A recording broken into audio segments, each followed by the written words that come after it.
Money printer go brrr.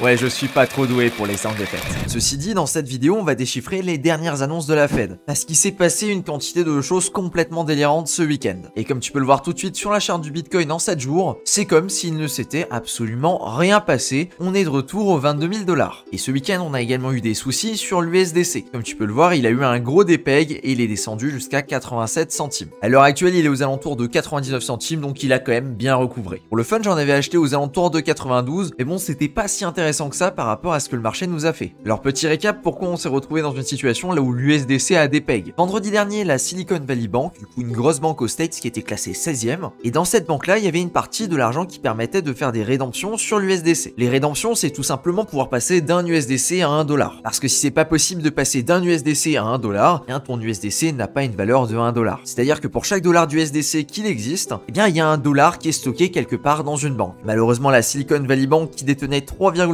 milliards qui appartenaient à Circle, du coup les créateurs de l'USDC, et ben cette banque là elle a fait faillite. Ça signifie que l'USDC il est plus complètement backé. Ça veut dire qu'il y a peut-être 0,90 $ par dollar d'USDC. C'est quand même plutôt inquiétant et ça a créé une panique assez large. Autant au niveau de l'USDC qui est quand même sacrément bien tombé, qu'au niveau des cryptos qui sont tombés dans ce gouffre là pendant quelques jours. Et bon, vu que le week-end est passé, toi t'as déjà droit au dénouement. Alors qu'est-ce qui s'est passé et pourquoi on a rebondi aussi violemment pour repasser au-dessus du gouffre? La news qui est tombée, c'est que le régulateur US il a décidé de renflouer les caisses des personnes qui ont déposé chez ces banques. Ils ont également créé un fonds de 25 milliards pour faire face aux différents problèmes qu'ils pourraient rencontrer suite à ça, parce qu'un bank run en général n'arrive jamais seul. Et le plus intéressant, c'est ces deux paragraphes là qui indiquent que très clairement, si ça continue, s'il y a d'autres bank runs, eh ben la Fed s'interposera. Ce que la Fed vient de dire, c'est tout simplement que tous les dépôts sur toutes les banques sont totalement safe. Ils disent également qu'ils vont continuer d'augmenter les taux, même si pour mars ça semble compliqué. En version simple et rapide, on se rapproche très rapidement de la planche à billets qui va tourner. Et autant te dire que si ça se passe comme ça, les assets à risque vont largement être avantagés. Cependant, ce choix-là, il a également des répercussions, et ces répercussions-là seront très fortes au niveau de l'inflation. A priori, la Fed n'a pas prévu d'arrêter d'augmenter les taux. Ce sont toutes ces annonces-là qui se sont empilées et qui ont permis à la crypto de bien repartir. Mais il faut également prendre en compte que tout ça a été décidé un dimanche, et donc que les risques de contagion au niveau des banques devaient être quand même sacrément graves.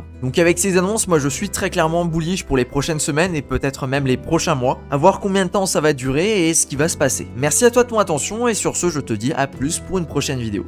Ciao.